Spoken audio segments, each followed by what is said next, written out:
통하여서 하나님의 뜻을 받아들일 수 있고 그것을 믿음으로 받아들이는 것, 바로 믿음의 법을 통하여서 하나님께서 그리스도를 통한 구원을 약속하셨다라는 것입니다. 그러니까 우리 안에 연약한 심령이 없이는요 아마도 힘들 것이다라는 것이죠. 저는요 이제 우리 예레미야를 통하여, 특별히 예레미야의 고민, 이것을 통하여서요 신앙인이 갖고 있는 고민, 신앙인이 동일하게 갖게 되어지는 고민들을 함께 나누며 거기서 고민으로 끝나는 것이 아니라 그 안에서 함께 회복이 일어나는 하나님의 은총이 우리 가운데 이루어지기를 예수님의 이름으로 간절히 축원합니다. 오늘 함께 말씀을 나누도록 하겠습니다. 예레미야 15장 말씀입니다. 예레미야 15장 18절로 19절 말씀입니다. 예레미야 15장 18절 19절 말씀입니다. 우리 다 같이 한 목소리로 함께 읽도록 하겠습니다. 함께 읽습니다. 시작. 나의 고통이 계속하며 상처가 중하여 낫지 아니하면 어찌 됨이니이까. 주께서는 내게 대하여 물이 말라서 속이는 시내 같으시리이까. 여호와께서 이와 같이 말씀하시되 내가 만일 돌아보면 내가 너를 다시 이끌어 내 앞에 세울 것이며 내가 만일 헛된 것을 버리고 귀한 것을 말한다면 너는 나의 입이 될 것이라. 그들은 내게로 돌아오려니와 너는 그들에게로 돌아가지 말지니라. 아멘. 네, 오늘의 말씀은요 쉽게 말해서 예레미야의 두 번째 탄식입니다. 사실 첫 번째 탄식인데 이제 오늘의 제목이 이제 두 번째 탄식이 되어질 거예요. 예레미야가 하나님 앞에요 탄식을 합니다.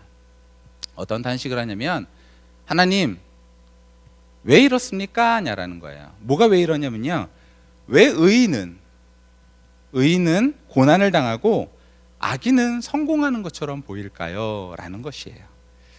이것은 하나님에 의해 창조된 세상에서 모든 신앙인이 경험하는 고민 중에 하나일 것입니다. 의인이면 잘 돼야 되고 좋아야 되는데 오히려 악인이 잘 되는 것처럼 보인다라는 것이죠.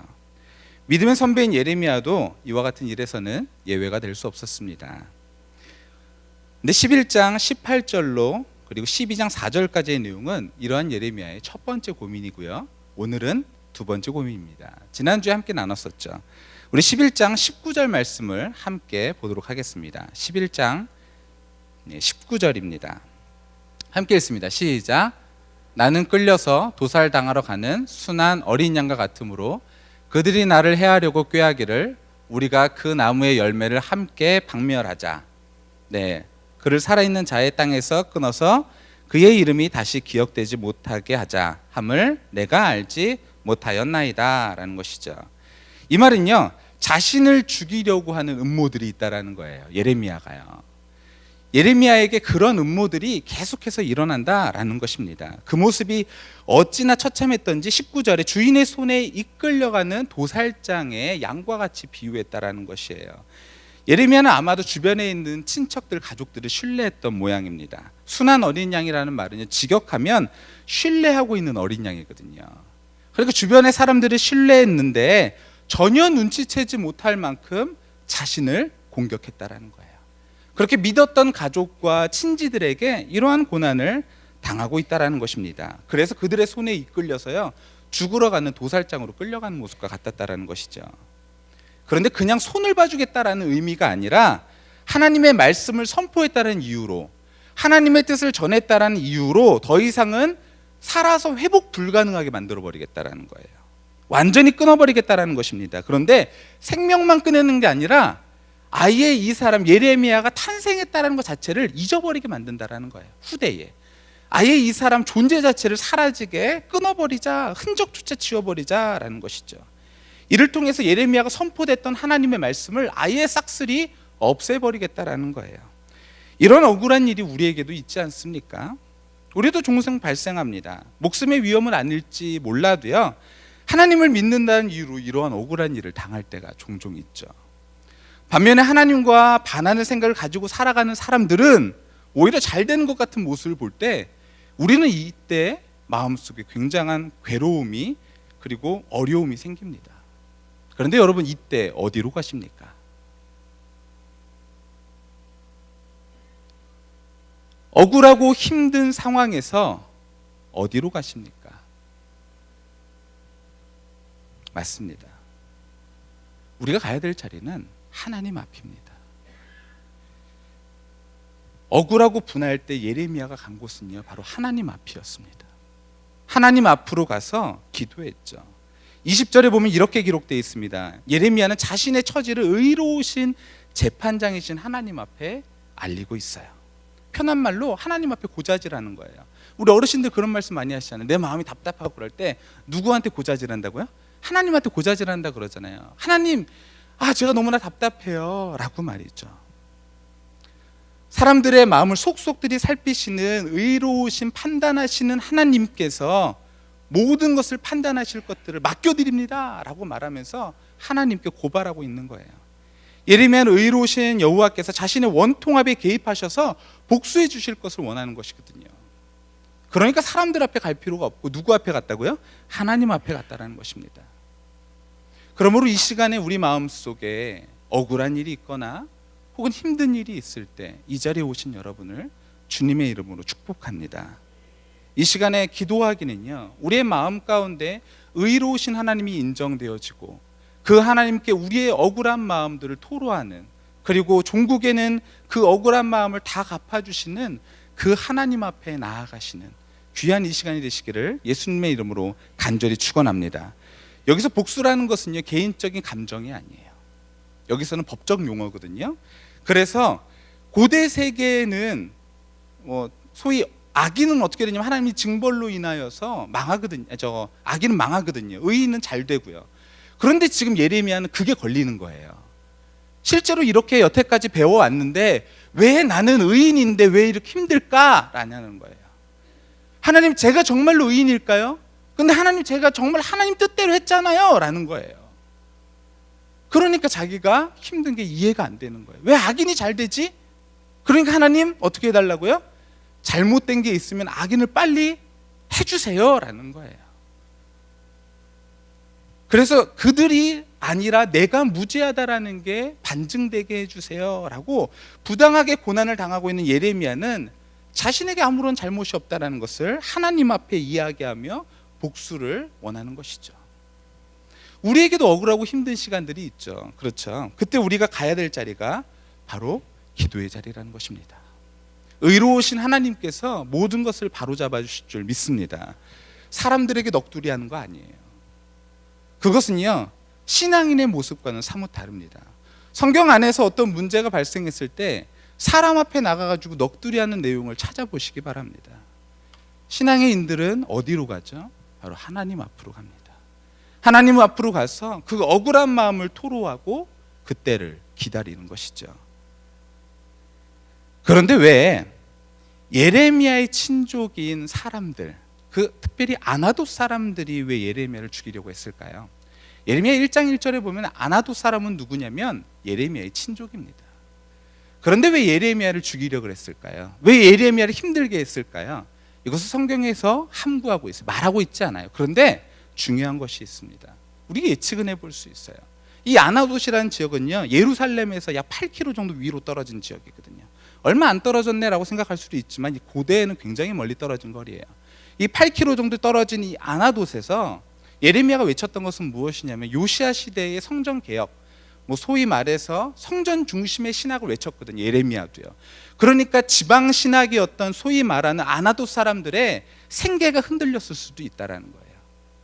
그리고 자신들을 무시하는 처사들의 말들로 생각했을지 모르겠습니다.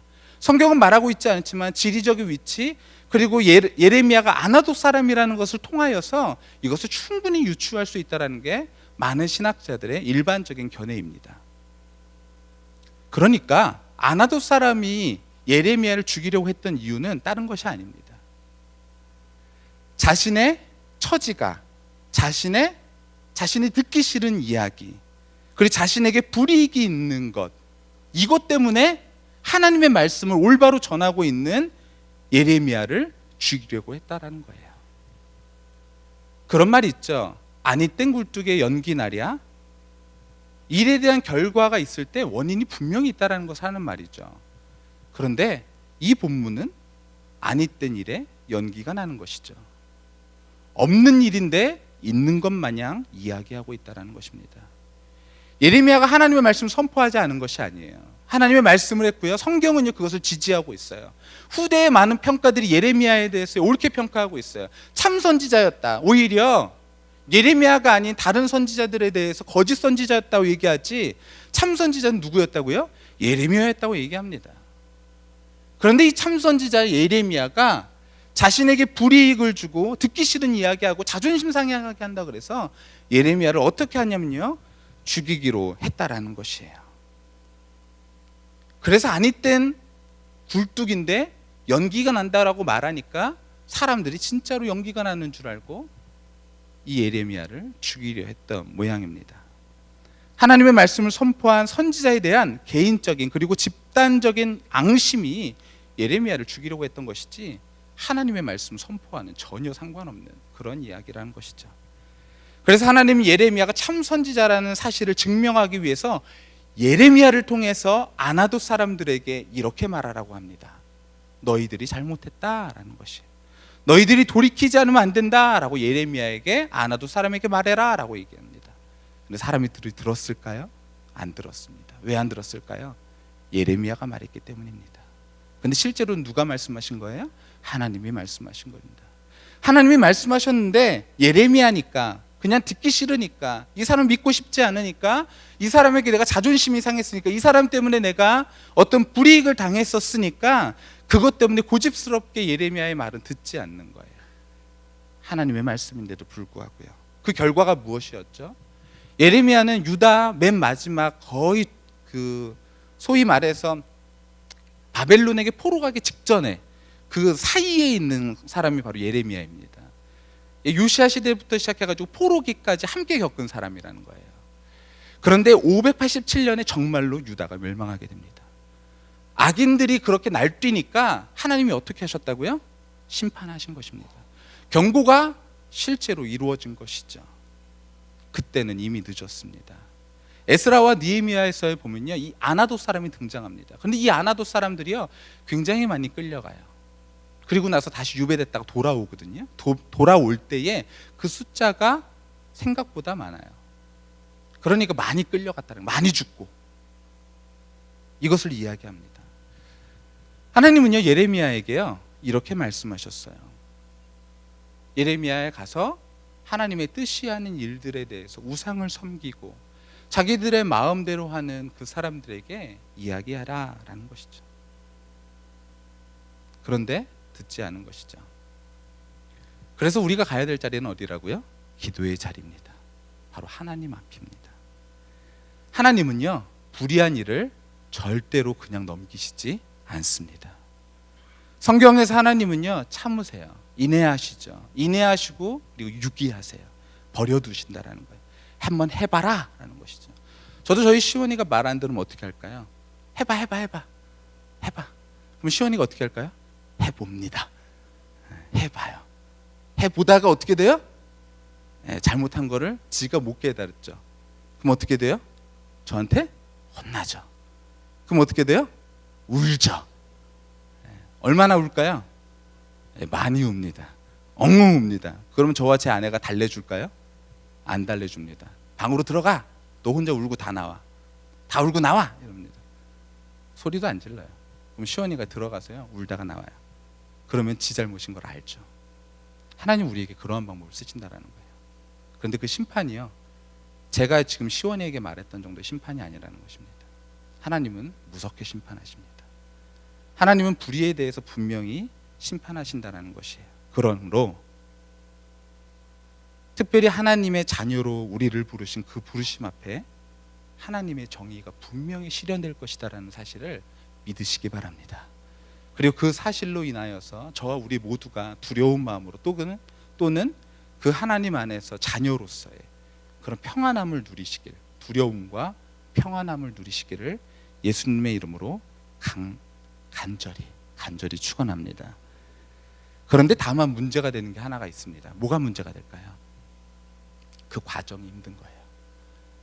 하나님이 분명히 하실 걸 압니다. 우리 듣죠. 우리가 성경에서 봤잖아요. 하나님이 하실 걸 알고 기도의 자리에 갑니다. 그리고 기도하죠. 우리 하나님이 정의를 실현하실 거야 알고 있습니다. 그리고 알고 있는데 그 과정이 어떻게 돼요? 길어지잖아요. 그럼 어떻게 돼요? 힘들어지죠. 힘들어집니다. 고통은 더해가니까 더욱더 그러하지 않습니까? 더해가죠. 그러니까 예레미야 15장에 예레미야의 두 번째 탄식이 나온다라는 거예요. 오늘 읽은 본문이에요. 뭐라 그런다고요? 18절에 이렇게 기록되어 있습니다. 우리 함께 읽을까요? 15장 18절입니다. 함께 읽습니다. 시작. 나의 고통이 계속하여 상처가 중하여 낫지 아니함은 어찌 됨이니까 냐라는 거예요.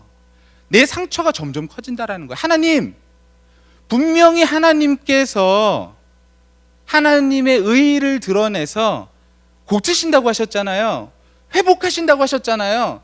그런데 왜 계속 저에게 고통이 가중되는 거예요? 라는 거예요. 예레미야는요. 우리 신앙인도 그렇죠. 하나님 뜻대로 살다 보면요, 어려운 일들 일어나잖아요. 근데 하나님께서 우리를 회복시키시겠다고 말씀하시잖아요. 그런데 그 회복의 시간이 길어지면 길어질수록 우리 어떻죠? 힘들어져요. 고통스럽죠. 그러니까 하나님 앞에 어떻게 얘기하죠? 하나님 너무나 힘듭니다 라고 말한다라는 거예요. 그렇다고 문제 앞에서요, 우리가 아무것도 하지 말라라는 것은 아니에요. 그냥 손 놓고 있으라는 것도 아닙니다. 문제 앞에서 우리가 먼저 뭘 해야 되냐면요, 정말로 하나님이 그 정의를 실현할 것을 내가 믿고 있는가, 이것을 다시 한번 점검해 봐야 될 것입니다. 그리고 내가 정말 신뢰하고 기도하고 있는가, 그리고 내가 먼저인가 아니면 하나님이 먼저인가, 내가 앞서고 있는가 하나님이 앞서고 있는가, 이것에 대한 스스로의 답을 얻어야겠죠.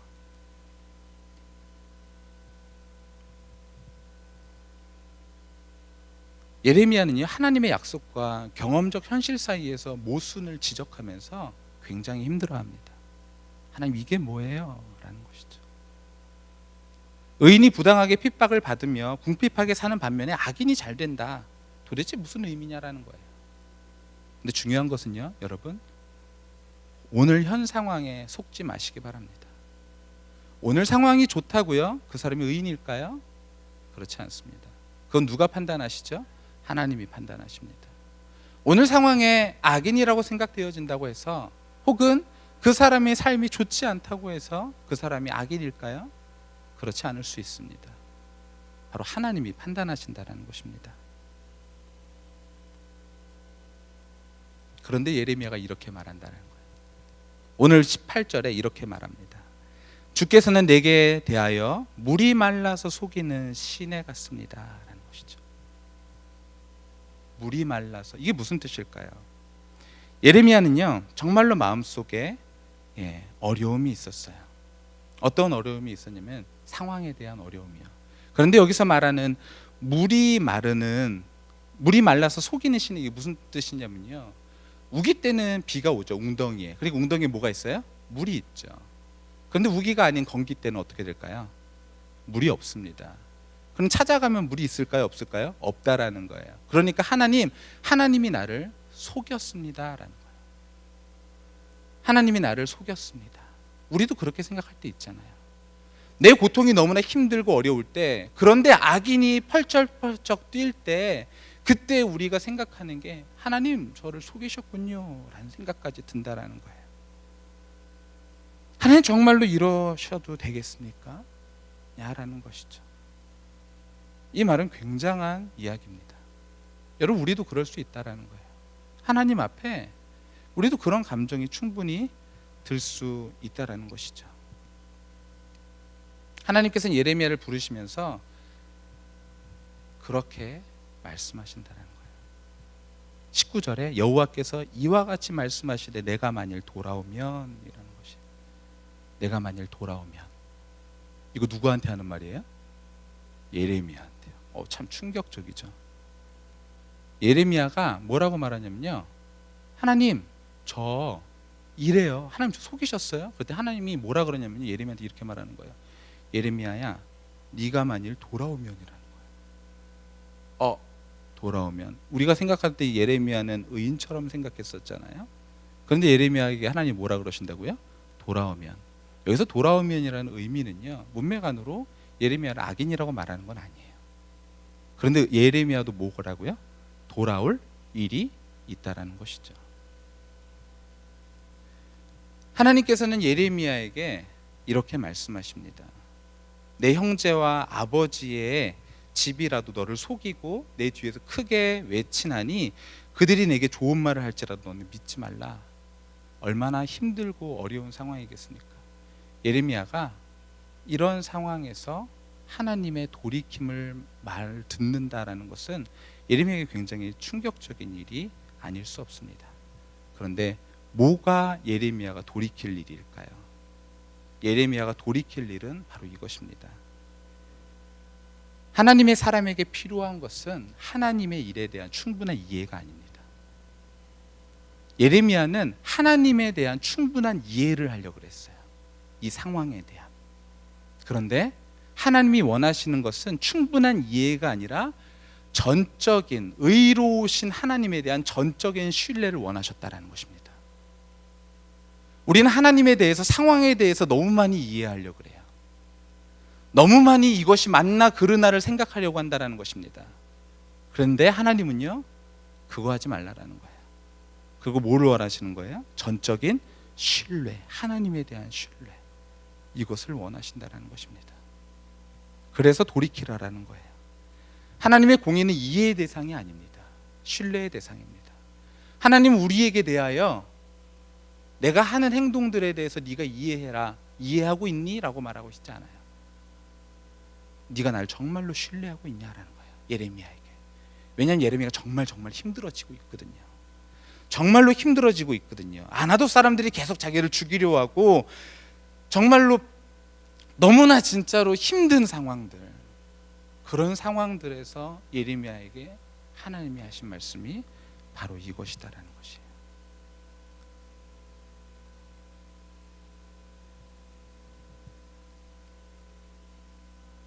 너무 힘들면요, 그때는 어떤 말도 위로가 되지 않죠. 그죠?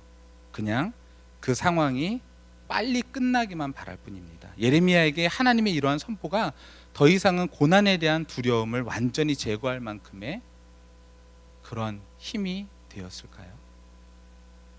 근데 재밌는 것은요, 아니라는 거예요. 예전에 예레미야가 하나님이 내가 너와 함께 하겠다라는 말 자체가요, 예레미야의 마음을 또다시 무너뜨리는 상황이 왔을 때에 무너졌다라는 거예요. 예전에 내가 모든 것들을 할게, 예레미야 1장에서 우리 저번에 금요철야 때 제가 인도했을 때 나눴던 것처럼요, 내가 너를 설계도 하고 무너뜨리게도 하고 그런 일들을 내가 너와 함께 할 거야 라는 이야기를 했고, 그리고 앞으로도 네가 힘들고 어려울 때 정말로 악인들이 하는 것들이 내가 가만히 있지 않을 거야 라는 말을 했어도 상황이 너무 힘드니까 예레미야는 무너져 내렸다라는 거예요. 또 무너져 내렸다라는 것입니다. 근데 하나님께서 오늘 이렇게 얘기한다라는 거예요. 뭐라고 말하냐면요, 16장 2절에 이렇게 말합니다. 아내를 맞이하지 말고 자녀를 낳지 말라라는 거예요. 결혼하지 말라라는 거예요. 왜 그런지 아세요? 왜 결혼하지 말라 그랬을까요? 왜 자녀를 낳지 말라 그랬을까요? 이제 심판이 있을 거라는 거예요. 너 이제 심판이 있을 거니까 어떻게 하라고요? 너 자녀 낳지 마. 아내 없어도 돼. 왜냐하면 내 자녀와 아내가 죽는 것들을 예레미야가 볼 때에 하나님의 말씀을 제대로 선포할 수 있을까에 대한 아마 의문 때문에 그러셨을 것 같아요. 자녀 낳지 마. 그리고 또 뭐라 그러는지 아세요? 초상집에 들어가지 말라고 16절 5절에 이렇게 말합니다. 어디로 들어가지 말라고요? 초상집. 왠지 아세요? 이제 초상이 너무 많이 나가지고 매장할 곳이 없을 정도로 이제 다 죽는다라는 거예요. 무섭죠. 아주 무서운 심판입니다. 하나님이 이것을 예레미야에게 선포하고 있는 거예요. 예레미야야, 너 이거 해. 마치 호세아가 미친 척했던 것처럼 마치 본문 안에서도 예레미야에게 하나님이 이야기하고 있다라는 거예요. 그러니까 뭐 하라고요? 두려워하지 마. 잔치집에도 들어가지 말라라는 거예요. 왜 잔치집에 들어가지 말까요? 잔치집이 뭔데요? 결혼식장이잖아요. 이런 데 들어가지 말라라는 거예요. 왜요? 더 이상은 이 잔치집이 없을 거라는 거예요. 잔치집이 없다라는 건 뭐죠? 결혼이 없다라는 것입니다. 결혼이 없다라는 건 무엇이죠? 후대가 없다라는 거예요. 이제 어떻게 된다고요? 유다? 끝났다라는 거예요. 이제 아나돗 사람들, 유다 사람들, 하나님의 말씀에 순종하지 않는 자들은 어떻게 된다고요? 끝났다라는 거예요. 멸망당했다라는 것입니다. 첫 번째 예레미야의 탄식 앞에 하나님께서 하셨던 말씀보다 훨씬 더 구체적이에요. 내가 그냥 심판할 게 정도가 아니라 이제 어떻게 된다고요? 구체적인 상황들을 말씀하시면서 심판하실 것이다 라는 것입니다. 그런데 그 이유가 굉장히 명확합니다. 뭐냐면요, 16장 10절인데요 이렇게 기록됩니다. 내가 이 모든 말로 백성에게 말할 때에 그들이 내게 묻기를 여호와께서 우리에게 이 모든 큰 죄악을 선포하시면 어찌 됨이며 우리의 죄악은 무엇이며 우리가 우리 하나님 여호와께 범죄한 것이 무엇이냐 하거든 너는 그들에게 대답하기를 여호와께서 말씀하시되 너희 조상들이 나를 버리고 다른 신을 따라서 그들을 섬기며 그들에게 절하고 나를 버려서 내 율법을 지키지 아니하였다. 너희가 너희 조상보다 더했다라는 거예요. 이유가 명확하다라는 거예요. 그런데 재밌는 건 이겁니다. 10절에 뭐라고 기록되어 있어요? 우리가 우리 하나님 여호와께 범죄한 것이 무엇이냐라고 말한다라는 거예요. 여전히 깨닫지 못한다라는 것입니다. 이것이 그래서 하나님의 은혜가 필요하다라는 거예요. 죄인은요, 악인은요 끝까지 그 일을 고집합니다. 그런데 멸망 앞에서도 원인을 모른다라는 거예요. 멸망 앞에서도 원인을 모른다라는 것입니다. 왜 내가 멸망하고 있는지, 왜 내가 무너지고 있는지, 왜 내가 하나님의 심판을 받고 있는지를 알지 못한다라는 거예요. 그래서 10절에 범죄한 것이 무엇이냐 오히려 예레미야에게 되묻는다라는 거예요. 도대체 우리가 뭘 잘못했길래 그런 거냐? 우리는 하나님 앞에 예배도 드렸고 제사도 드렸고 뭐 다 했다. 제물도 바쳤고 헌금도 드렸고 다 드렸다. 할 거 다 했는데 왜 우리가 망하냐라는 거예요. 왜? 마지막까지 알지 못하죠.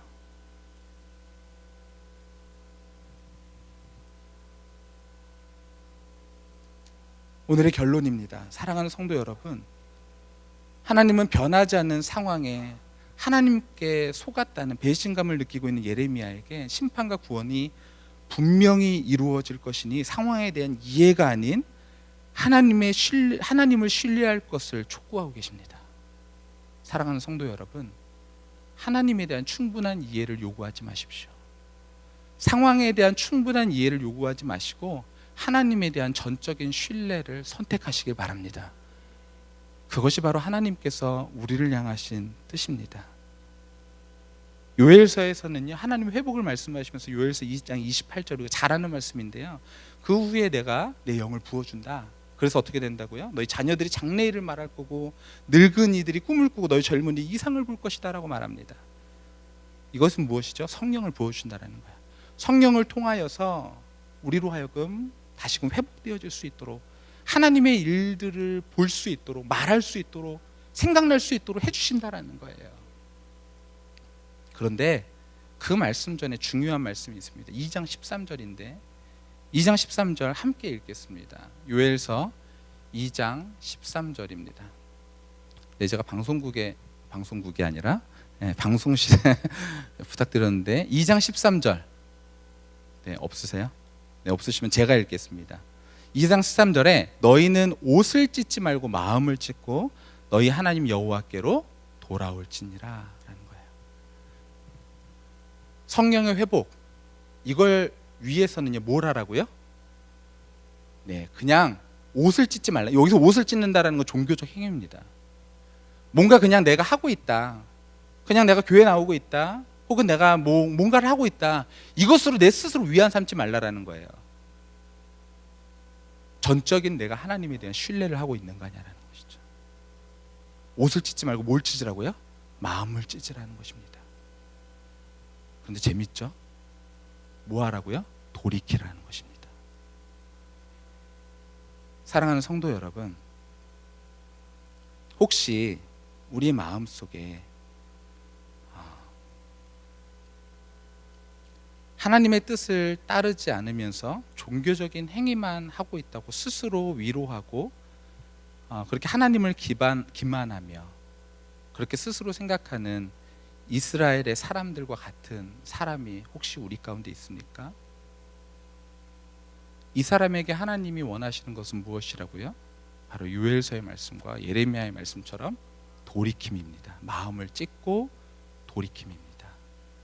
혹은 내가 하나님의 뜻을 구하고 하나님의 개입을 간절히 기다리고 있지만 여전히 어려운 상황에 분개하며 힘들어하고 있는 사람 있습니까?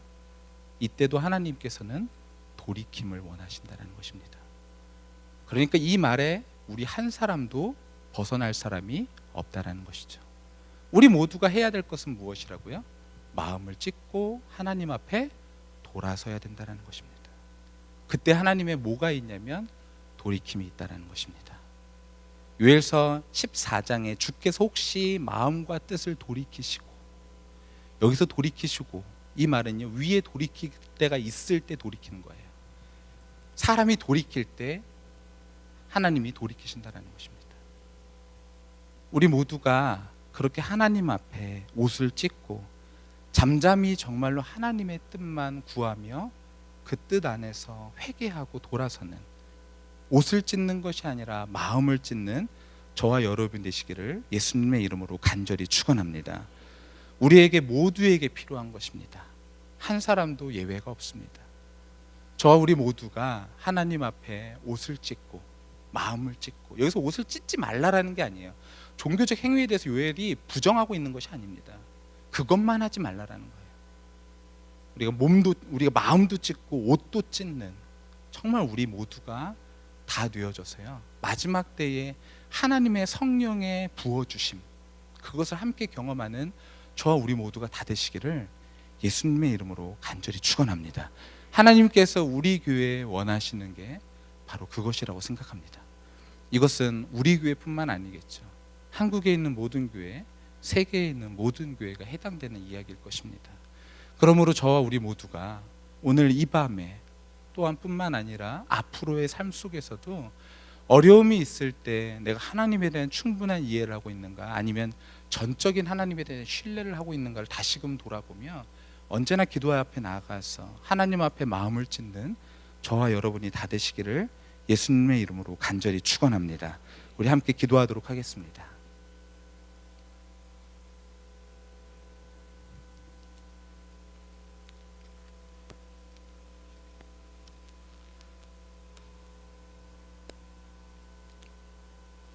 우리 먼저 찬양 한 곡 하도록 하겠습니다. 우리 모든 상황 속에서 함께 찬양하도록 하겠습니다.